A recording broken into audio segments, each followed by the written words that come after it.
Okay, I'm going to tell you another cop story. I'd almost forgotten about this, and I can't believe it because for years I would dream about this crooked little SOB.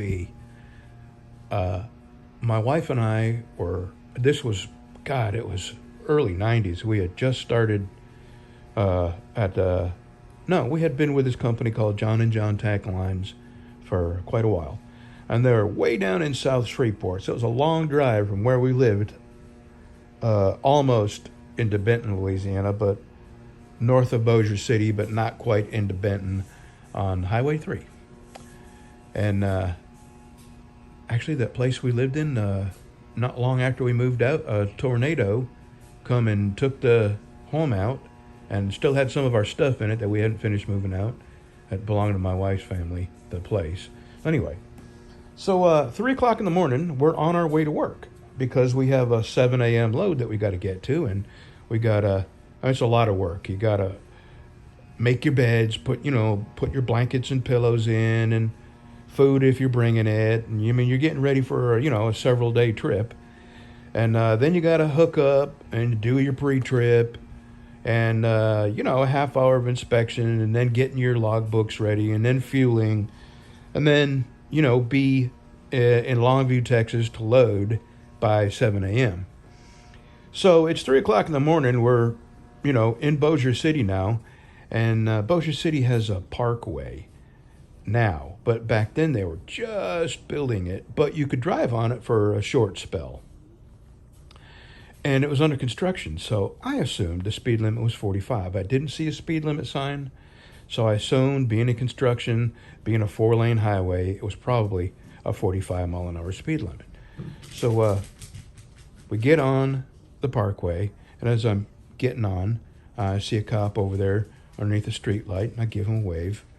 And he puts his lights on, and I'm thinking, well, it's 3 o'clock. I'm the only one out here, so he probably wants me, so I just pulled over. He gets up there, and he accuses me of speeding. I said, I wasn't speeding. As a matter of fact, I'm going well below the speed limit. Turns out the speed limit was 55. I said I was going 45. He goes, nope, I clocked you going 65 miles an hour. I said, no, sir, you did not hit me with radar. I said, could I see your radar? He said, well, I'm not using radar. I paced you. I said, well, how could you pace me if I had pulled over and stopped before you even got out of your parking space? So now I know this guy is a lying sack of human excrement. So I've made him mad by standing up for myself. I certainly wasn't speeding. And then he's going to write me a ticket. It's a brand new truck, okay? And I have this paper license plate on the back window. He says, I'm going to give you a license plate violation and a speeding ticket. And I said, how can you give me a license plate violation? You see it there in the back window. And he says, well, it's supposed to be on the bumper. I said, this paper license plate is supposed to go on the bumper, and the second I take off, it will blow away. I said, why does it say on the back of this paper license plate where to put it, remove the adhesive strips, and where to put it on your back windshield? Why would it tell you where to put it on your back windshield if by law it's supposed to be on the bumper? So now he's pissed. Now he's really pissed. So he writes me 2 big tickets. Neither one were justified. And I lost sleep thinking about that dirty SOB. Lying about my speed and lying about where the license plate is supposed to go. So I go see, I go do my run, and when we come back, I go see the DA. And I bring the license plate. And I stick my hand out and introduce myself. And I'm going to tell him, man, you got somebody who's a real rogue.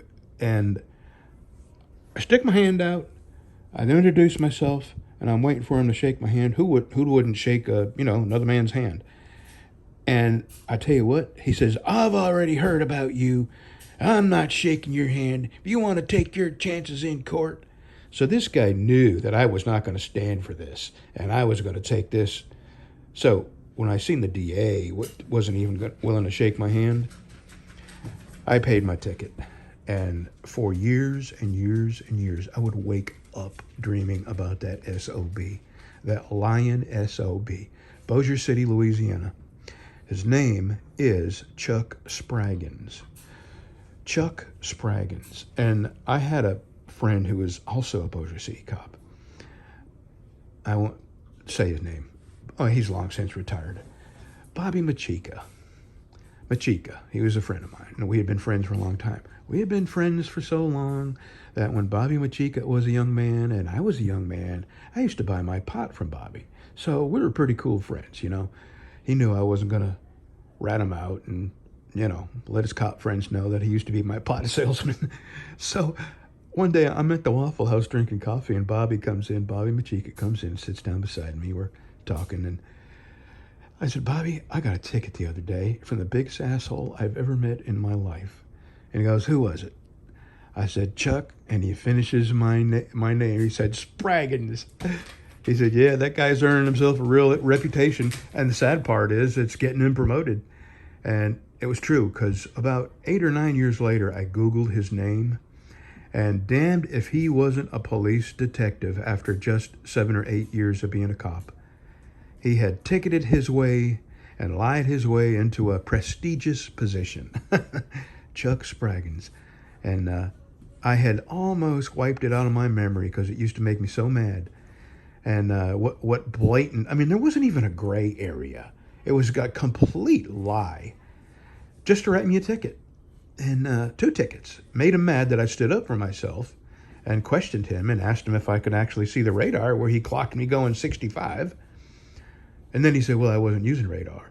I was pacing you.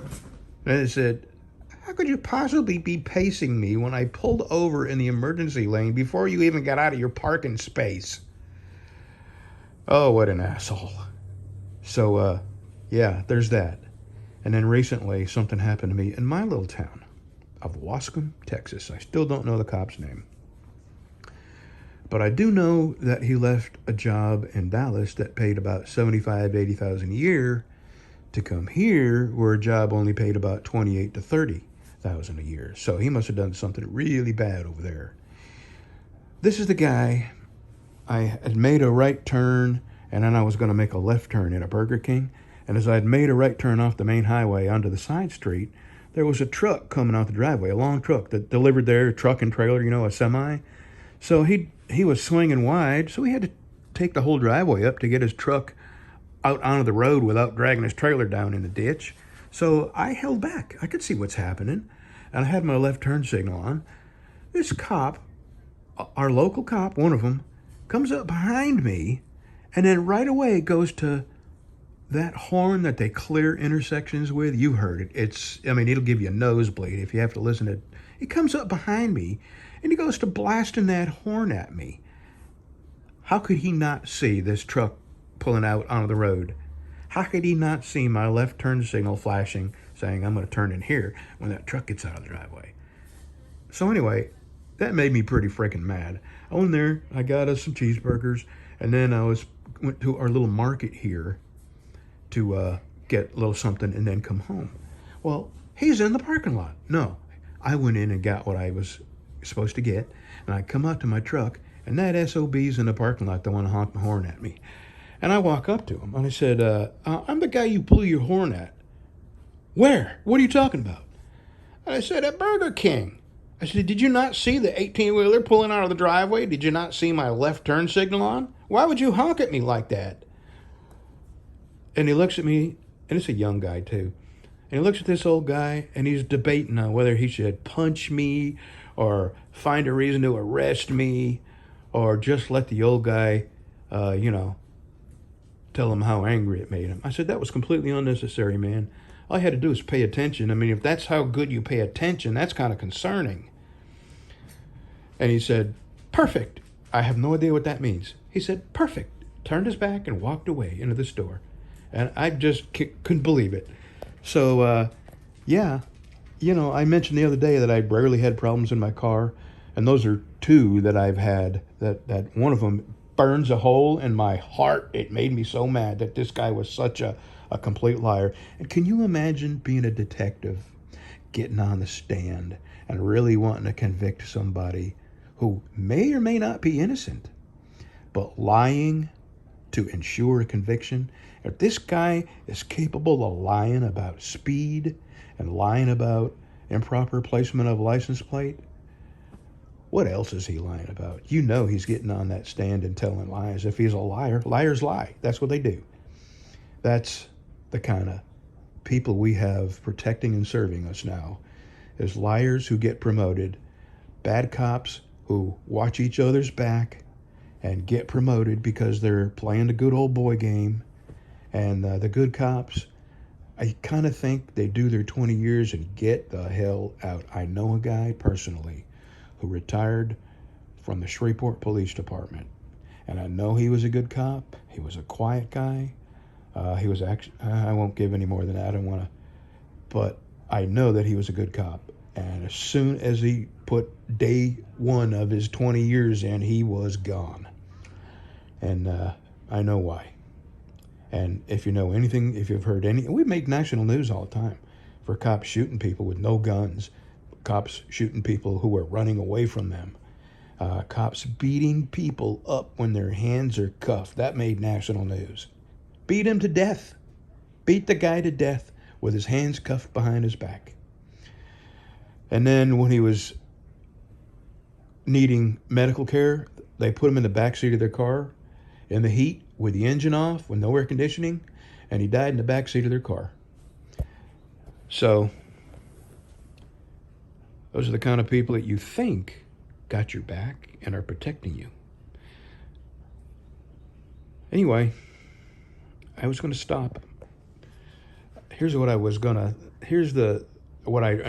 turned the video on to say.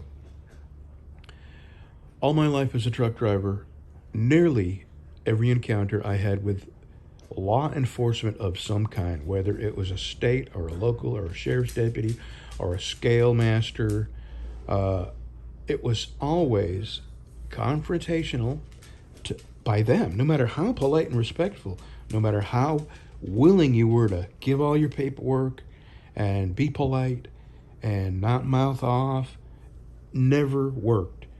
It was always confrontational, and they would clearly try to elevate a simple infraction into something much worse, especially if you said what I told that cop, that hey, I'm not leaking enough air to shut me down. I know what the law is. The law is 3 minutes or less, 3 PSI or less in a minute. And I'm not losing anywhere near that much air. So you can't shut a truck down who's not in violation. Oh, yes, I can. So that's what I'm talking about. Those are the kind of people that I've encountered. I got a license plate light one time, and for a ticket for a license plate light that technically I deserved. But it was in the back of my truck. Now, we don't have license plates on the back of our truck. We have a license plate on the front of the truck and a license plate on the trailer. There's no license plate on the back of your truck. Well, I backed into a snowbank up in, I was at our terminal in Columbus, Ohio, and they plow the snow up into banks, and it gets real tight sometimes during the winter when you got to go to bed wet on your load. So I backed up real hard against the snowbank to make a little more room, and apparently I knocked that light out, which I didn't even know I had. And this guy gave me a ticket for that light being out. And I said, we don't have license plates in the back. And nobody could see it. It aims down at the ground. He goes, well, if it's on your truck, it's got to work. I said, so you're saying I could take that off and it wouldn't be a ticket? He said, that's right. So I took it off, and he still wrote me a ticket. I took it off, I capped the wires off, and I said, there, it's off. I threw the thing in the garbage. We don't even need them. It's not required by law to have them if I don't have a license plate on the back. He still wrote me a ticket. And that was my life of 35 years, just dishonest. Constantly writing tickets for the most ridiculous things, and then trying to escalate it into more tickets. Or, I've had cops bump my chest and get up in my face, trying to get me to react so they could turn a speeding ticket into a felony and search my truck and take me to jail. And I'm not going to say never. I honestly have had a couple of cops that were decent guys. I did something in California that it would have gotten me a big ticket. And here's what it is. Trucks are banned from the left two lanes in California. And we were going up this long hill just before banning. And I had this truck that would not, he was in the second lane, passing another truck, and they both lost speed going up this hill. So, I stay behind them, and we go downhill, and they take off, and then we hit another hill, and both of them, neither one of them, it's the typical side-by-side truck, and neither one will take their foot off the gas and just let the other one go, or get back behind the truck and get out of everybody's way. So I had a big engine, a lot of horsepower, and I knew what I could do with this truck, and I knew I could pop out in that third lane, get around this guy in a matter of seconds, and get back over. And I did. And as soon as I got back over, I don't know where that cop came from, but he pulled me over, and he said, "Do you know how much that ticket is?" I said, "It's a big one. I don't know the exact amount, but it's thousands." He said, "Yeah, it's about $3,000. He said, "But I clocked you going 65. He said, "I tell you what I'm doing. I'm going to write you a ticket for going 65, and I'm going to pretend I didn't see you in the third lane." And I never thought I'd thank a cop for a ticket, but I did. I have met cops like that didn't want to ruin my life, just wanted to, enforce the law. I have met cops like that, so has my wife. But we have met far more lunatics than good, decent men. So, and I used to think it was because cops seem to have an enemy. And, they look at people at the inner cities as the enemy. They look at people who live in low-income apartment complexes as the enemy. And state police and sheriff's deputies who are in charge of enforcing traffic laws for big trucks, they look at truck drivers as the enemy. And I really began to believe, after 35 years of thinking about it, why they treated us so poorly. No matter how polite you were, no matter how respectful you were, no matter how well your truck was maintained, they still treated you like you were the enemy. And I think it may be human nature, because I've noticed this about motorcyclists who ride their motorcycles for a reason differently than I ride the motorcycle. There are people that get motorcycles because they want to fit into this little clique and adopt this personality and persona of a biker. And when they all get together, they start talking bad about people who drive cars and what horrible lives they live. And they don't even call them cagers. Cagers, because they drive what they call a cage. And so they develop this common enemy. And, I've noticed it in other areas, government workers. Everybody who's not a government worker is their enemy, and they treat them like that. Go into a motor vehicle department and see what I'm talking about. Go into the tax place and try to get a little help on figuring out how they can possibly raise your property taxes $12,000 in 1 year on a mobile home. So I think it's human nature that they band together, and to feel more together and to feel more camaraderie and esprit de corps, they have to have a common enemy. And I think truck drivers were the chosen enemy for a lot of cops. And I think it's psychological, and that's the way the people that control these institutions want it, because that way they have more control over the people that are doing the bad stuff. Anyway, when I was in the Army, going through boot camp, all our targets had Russian soldiers on them. When you would stab a dummy, it was dressed in a Russian uniform. So it's a sort of brainwashing when you have a common enemy that you all hate together, and you can all make jokes about and sit in a restaurant and talk about stupid truck drivers while they're sitting right behind you. And I really believe it's mostly human nature and psychology that the higher-ups have learned to manipulate and use. 19 minutes of me talking. There's no way anybody's going to watch this. Have a good day, y'all. I thought I was done, but I'm going to add this little little tidbit because I want people to know that this is what your police officers can turn into overnight because the government tells them to. These same cops that are supposed to protect you and defend you and look after your civil rights are the same ones that were putting people in jail for not wearing a mask or trying to go into a place not being vaccinated. This is the same government that fired people for not wanting to. I said that word. I shouldn't have said it. Well, anyway, back during the early part of that thing, the, the thing, we had our local state cops here shut the interstate down and would not let people travel through. This is right by my house, so it's not BS. I saw it with my own two eyes. They made everybody on the interstate get off the interstate, go up this off-ramp where they had day and night. They had lights set up, generators, a camper, bathrooms for the cops. And they would question each and every person about where they were going and what business they had in Texas. And if they were just traveling through, they would make them go back. This went on for about 60 days. I was shocked that our cops would actually let themselves do that to the public. Shocked. And some people they let through if they were going into, Marshall or Longview and had business and going right back. And travelers, they would not let them travel. They would send them back to Louisiana.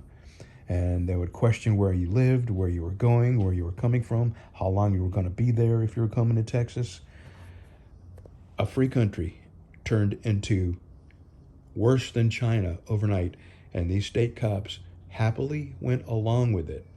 I just want you to remember that. When you're going to sleep tonight, thinking that cops are your friend and are there to protect you, how with the snap of someone's fingers and a simple phone call, you are their enemy overnight. Okay, I'm getting off this train. No more. This is the end of it.